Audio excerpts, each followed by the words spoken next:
देखते रहिए आपकी न्यूज़।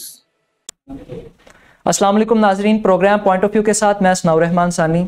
नाजरीन, गुज़िश्ता कुछ दिन पाकिस्तान की सियासी हालात के लिए और मुल्की हालात में बहुत ही ज़्यादा हलचल के रहे हैं। पाकिस्तान के सियासी हालात में भी दर्जा हरारत बहुत बुलंद रहा और मुल्की हालात भी एक तरह से हैजानी कैफियत में मुब्तला रहे हैं।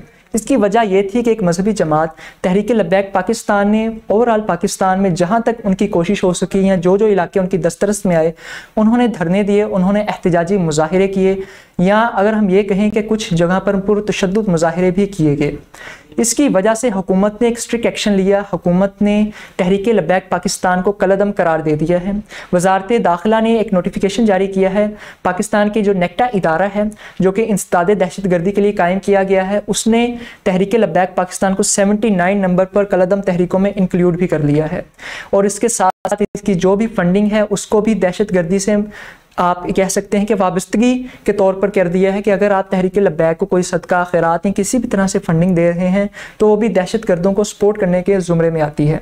तो नाजरीन, ये सारी ख़बरें, ये सारी बातें तो हम सब के सामने अयां हैं, अच्छी तरह से हम जानते हैं। गुज़िश्ता कुछ रोज़ कुछ इलाकों में बहुत ही ज़्यादा हैजानी कैफियत रही, पुरतशद्दुद मुजाहिरे हुए।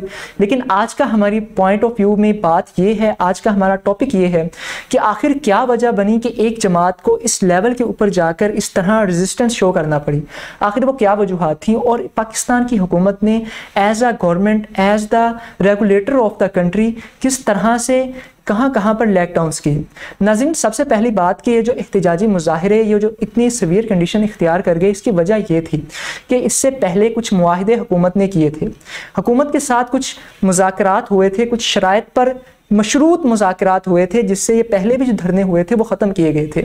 उनमें से कुछ शराइत तो हुकूमत ने मान ली थी, लेकिन कुछ शराइत को और गुज़िश्ता तकरीबन 1.5 हफ्ते पहले तक हमारे इंटीरियर मिनिस्टर जनाब वज़ीर दाखिला शेख रशीद साहब भी कहते रहे कि हम इसके ऊपर काम कर रहे हैं।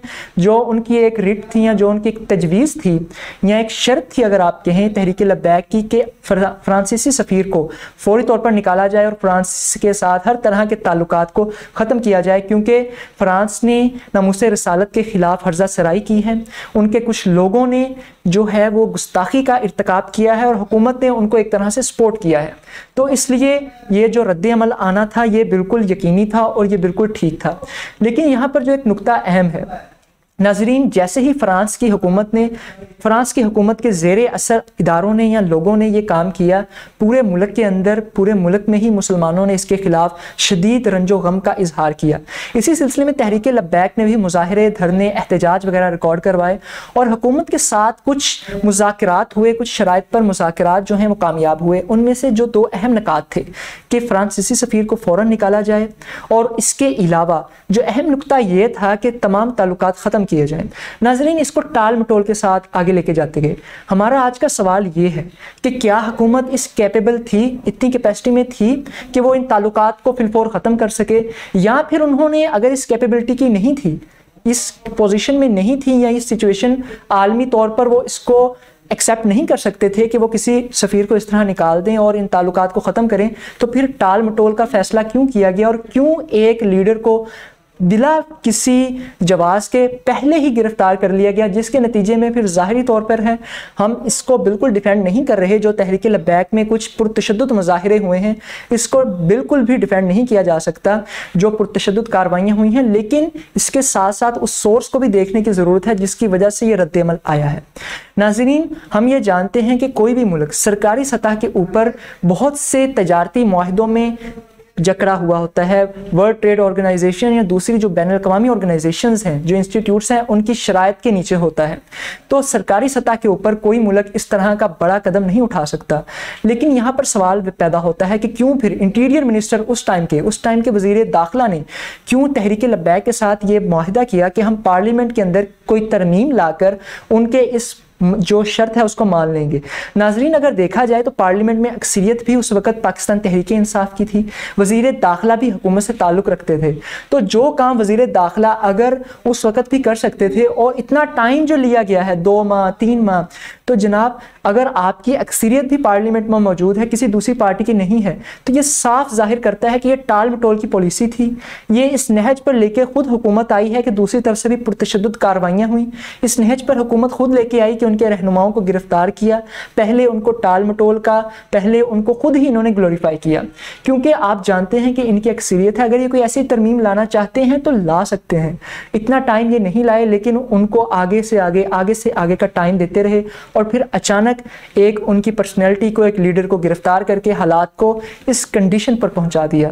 अब नाज़रीन, हालात ये हैं कि इसको इंसदाद दहशतगर्दी जो हमारी इदारा है, जो नेक्टा है, उसने कलअदम करार दे दिया है बिल्कुल। हालांकि यही जो पाकिस्तान तहरीके इंसाफ के साथ, जब पाकिस्तान तहरीक इंसाफ अपोजिशन में थी, तो जब इन्होंने लास्ट टाइम धरने दिए थे गुज़िश्ता हुकूमत में, तो बहुत सॉफ्ट कॉर्नर दिखाई देता था, लेकिन अब हुकूमत में आने के बाद और यही सारे काम पाकिस्तान तहरीक इंसाफ भी कर चुकी है। पाकिस्तान तहरीक इंसाफ में वज़ीर आज़म इमरान खान साहब ने अपोजिशन में होते हुए सिविल नाफरमानी की तहरीक का आगाज़ किया।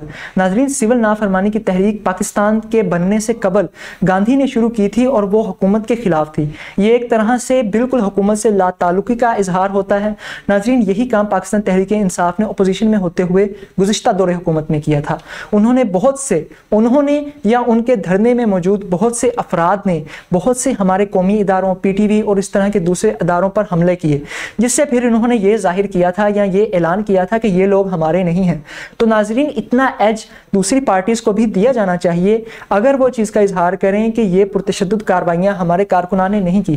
नाजरीन, किसी भी सूरत में कोई भी सियासी हो या मजहबी जमात इस तरह की अगर कार्रवाइयाँ करती है, पुरतशद्दुद मुजाहिरे करती है, इमलाक को ज़ाया करती है या किसी भी इंसान की जान लेती है, तो वो काबिल मुज़म्मित है और वो सज़ा के मुस्तहिक हैं। लेकिन नाजरीन, इसके साथ साथ ही इस कानून को सब पार्टीज़ के ऊपर प्रॉपरली इम्प्लीमेंट करने की भी ज़रूरत है। आज लब्बैक के ऊपर या तहरीक लब्बैक के ऊपर जो उनके फंडिंग है, उनको दहशतगर्दों की हमायत के ज़ुमरे में करार दिया जा रहा है, लेकिन ताहाल भी पाकिस्तान तहरीक इंसाफ की जो फॉरेन फंडिंग है उसका केस अभी तक पेंडिंग है या वो लटका हुआ है। तो ऐसे बहुत से सवालात हैं जो आगे बहुत से शुबहात को या बहुत सी गलत फहमियों को या बहुत से दूसरे सवालात को जन्म देते हैं कि एक ही कानून सबके ऊपर क्यों इम्प्लीमेंट नहीं होता। नाज़रीन, वज़ीर आज़म इमरान खान का नारा था कि दो नहीं एक पाकिस्तान, तो वही चीज़ें जो वो अपनी अपोजिशन में करते आए हैं, अपोजिशन के दौर में करते आए हैं, अगर उनकी अपोजिशन उनके दौर हुकूमत में कोई दूसरी अपोजिशन की जमात कर रही है तो वो उसको किस तरह कलअदम करार दे सकते हैं। ये जो जितने भी काम हैं, पाकिस्तान तहरीक इंसाफ करे पुरतशद्दुद कार्रवाइयाँ, PMLN करे या तहरीक लब्बैक करे, ये काबिल मुज़म्मित है, इनके ऊपर ये सज़ा के मुस्तहिक ज़रूर हैं, लेकिन ये सारे कवानीन तमाम पार्टीज़ के ऊपर भी इम्प्लीमेंट होते हैं। तो नाजरीन, ये सारा जो एक सिचुएशन बन चुकी है और हम देखते हैं कि जो साबिक DG ISI हैं जनरल हमीद गुल, जो कि वफ़ात पा चुके हैं, उनके बेटे और तहरीक जवानाने मूवमेंट के जो इस वक्त सरबराह हैं अब्दुल्ला हमीद गुल, उनके ऊपर भी पर्चा कर दिया गया है और उनके ऊपर जो केस है वो इसके ऊपर लगाया गया है कि उन्होंने नफरत अंगेज तकारीर की हैं और उनके खिलाफ जो रिपोर्ट है या जो मुकदमा है वो भी पुलिस ने अपनी मदियत में दर्ज किया है।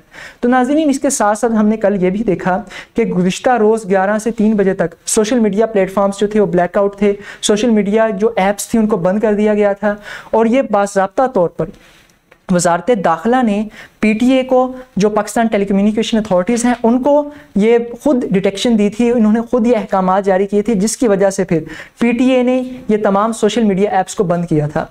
और इसकी वजह यही थी कि तहरीक लब्बैक, क्योंकि इनके ऊपर पाबंदी लग चुकी थी और उसके बाद जुमे के इज्तिमात के बाद ये ख़दशा मौजूद था कि दोबारा कोई एहतिजाजी सूरत ना इख्तियार कर लें ये जो इज्तिमात हैं। तो नाजरीन, इसके लिए फिर ये काम किया गया, ये जो सोशल मीडिया ब्लैकआउट किया गया। लेकिन फिर यहाँ पर एक सवाल पैदा होता है, अगर हुकूमत इस तरह से ही अपोजिशन को या सियासी जमातों को या एक मजहबी जमात को इस तरह से रेगुलेट करेगी कि पूरी तौर पर जो उनको कलअदम कर रही है, दूसरी तौर पर वो ये कर रही है कि सोशल मीडिया ऐप्स को या जो टेलीकम्युनिकेशन अथॉरिटीज़ उनको बंद कर रही है, तो यही हरबा अगर हुकूमत ने अपनाना शुरू कर दिया, ये जो जमहूरियत के भेस में आमरीत छुपी हुई है, तो ये दूसरे अपने सियासी जो मुखालिफिन हैं उनके ऊपर भी ये हम क्या गारंटी दे सकते हैं कि ये इंप्लीमेंट नहीं होगा। अगर कल कोई और सियासी जमात इनके खिलाफ मुजाहिरे करती है और बिल्कुल ठीक मुजाहिरे करती है, क्योंकि मुजाहिरा या एहतिजाज करना हर सियासी जमात का हक है, तो ये कैसे हम इस चीज़ की यकीन दहानी करवा सकते हैं कि इस आज़ादी इजहार को वो हुकूमत दोबारा फिर दबा देगी। नाज़रीन, ये बहुत से अहम सवालात हैं जिनके जवाबात पाकिस्तान तहरीक इंसाफ को देना ज़रूरी है, क्योंकि हम जानते हैं कि हमारी बहुत सी सिविल इंटेलिजेंस एजेंसियाँ ये सारी, अब ये रिपोर्ट जो शेख रशीद साहब कह रहे हैं कि हमें इस चीज़ का गुमान था लेकिन हमारी तैयारी नहीं थी। नाज़रीन, इन एहतिजाजी मुजाहिरों को क्यों इतना पुरतशद्दुद इनकी सूरत इख्तियार कर दी गई? क्यों पहले ही रोज़ पाकिस्तान की जो पंजाब गवर्नमेंट है, पाकिस्तान तहरीक इंसाफ की जो पंजाब के अंदर गवर्नमेंट है, जो सूबाई गवर्नमेंट है, उसने प्रॉपर एक्शन नहीं लिया और इन कार्रवाइयों को जो दूसरे तीसरे रोज़ इतनी शिद्दत इख्तियार कर गई उनको पहले ही क्यों कंट्रोल नहीं किया गया? ये सवालात अपनी जगह पर मौजूद हैं। तहरीक लब्बैक के मुजाहरों में होने वाली अमवात भी काबिल अफसोस हैं और इसके साथ साथ पाकिस्तान तहरीक इंसाफ का गैर संजीदा हुकूमती रवैया, गैर मुस्तहकम फैसले भी इसके अंदर पूरे हकदार हैं, पूरे सज़ा के मुस्तहिक हैं, अगर हम इस चीज़ को एक न्यूट्रल ज़ाविये में देखेंगे। तो आज के प्रोग्राम के लिए बस इतना ही। मुझे दीजिए इजाज़त। अल्लाह हाफिज़।